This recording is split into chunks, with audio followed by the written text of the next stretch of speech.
Hello again from Core Wealth. We are doing the monthly wrap-up for the month of April 2020. As you can see, we're actually filming this at the office, and we're filming it in the area where the staff usually are all seated, and we can do that because our staff are working remotely. We haven't had to stop working at all. Everyone's been set up to work from home, and so we've been able to continue to work, albeit not at the same office. If we have a look at April, it was actually quite a great month, and you'll recall that March was exactly the opposite. So if we have a look at the economies and the markets during April, Corona still very much top of the agenda, how that's slowing down economies, and we've seen that still the bulk of the world's economies are in lockdown, and that's going to result in us having a global recession in 2020. If we have a look at the stimulus packages that the governments around the world are putting together and are throwing at this problem, again, unprecedented. And so the markets are grappling with this, the uncertainty of the knock-on effects of the lockdown and how long-term or short-term those impacts will be, as well as trying to understand how much that slowdown will be mitigated by the steps that governments are taking to try and stimulate economies. Some interesting news maybe that, but that was quite nerving at the time, was seeing how volatile the oil price was at the end of April. We saw the West Texas Intermediate crude oil price, which is the oil they use in the US, going negative at the end of the month. So if you wanted to buy fuel, or buy crude, someone would pay you to take that crude off their hand. And it was just a function of oversupply and not having storage space to take over those crude oil contracts. That has now normalized, but this kind of volatility is what you see in a crisis period. We saw it in March with equity markets becoming very volatile and bond markets in particular becoming extremely volatile. In April, what I'm going to talk you through now is how we've seen some of that sharp pullback actually turning around, and we'll talk about markets now.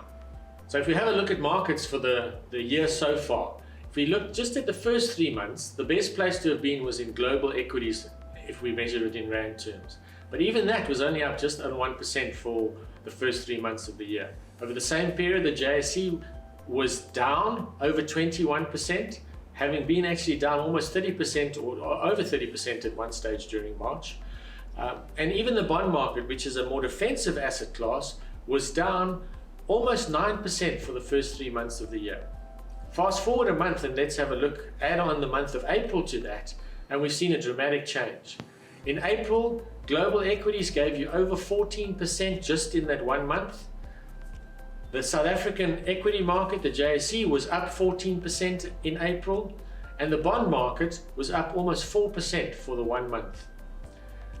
The knock-on effect of that into our portfolios is that our more aggressive strategies, so things like Core Wealth Flexible, even our balance funds and our retirement growth and our long-term growth strategies, were all up over 10% in 1 month.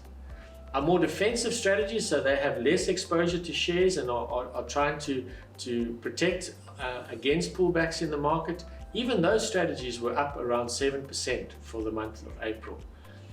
Just showing the importance of sticking to long-term strategies. So what are future returns going to look like? How should we be positioned for the future? There's two things to look at there. One is growth and the other one is valuation. If we look at growth at the moment, the next year is going to be a tough one, or 2020 is going to be a tough one, and we're in a recession globally. So there's not going to be the tailwind of growth to help companies with profits.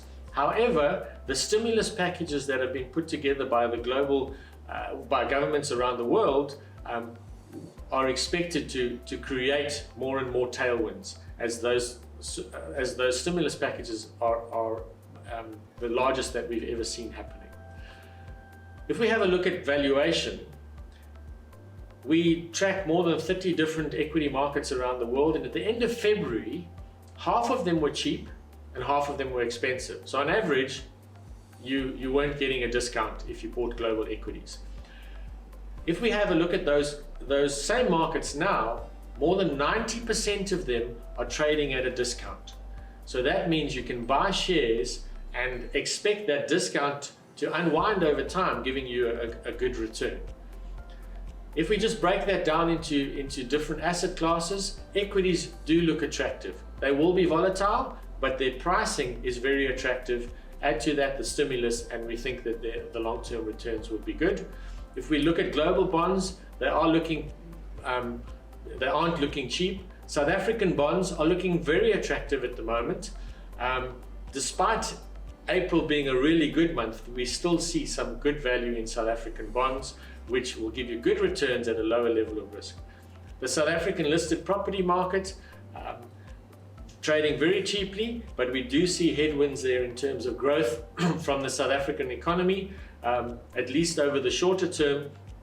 And so listed property is more of a tick from a longer term, sort of 3 to 5 year view. So our expectation for returns over the next 5 years and plus are actually quite attractive. And that's because we've seen the sharp pullback and things have got so cheap. The other thing that we always need to bear in mind is that we look for returns that are more than inflation. So you're getting a real return. And one of the things that's been a positive or a positive effect from the current crisis is that we've seen inflation drop. The fuel price, you'll know, has come down dramatically, and that's because the oil price has fallen, as we spoke earlier. So now if you're getting, for example, if inflation has dropped from around 4.5%, 5% over the last number of years, if that drops now closer to 3%, you then only need an 8% overall return. And we're expecting even better than that, which then would result in very strong real returns, which we're optimistic about at this point in time. Most of our investments are never going to be used all at once at one point in time. By way of example, if you were retiring at the end of March, in April you wouldn't have taken all your pension savings for all your working life and used them all in April. All you would have done is taken 1 month's pension, which proportionately would be quite a small piece of your overall portfolio. And with the uptick that we saw in April, the bulk of your portfolio would have participated in that. And that's the benefit of having a longer term view, and it's why we can have a long-term view even when markets pull back in the short term. We recently did our first webinar because we can't meet face-to-face due to social distancing. It was a great success, had really good feedback from those of you who attended it, and those of you who weren't able to attend it, you can download it or watch it from our website, so please have a look at that. I think there's some helpful information there. And then just to conclude, as always, if you've got any questions, please get hold of your advisor. We'd love to chat you through. Although these are nervy times, there are times that we will get through, and we can see there is light at the end of the tunnel. We can see that we can get through this, as tough as it might be in the short term. Thanks for watching. We'll see you again soon.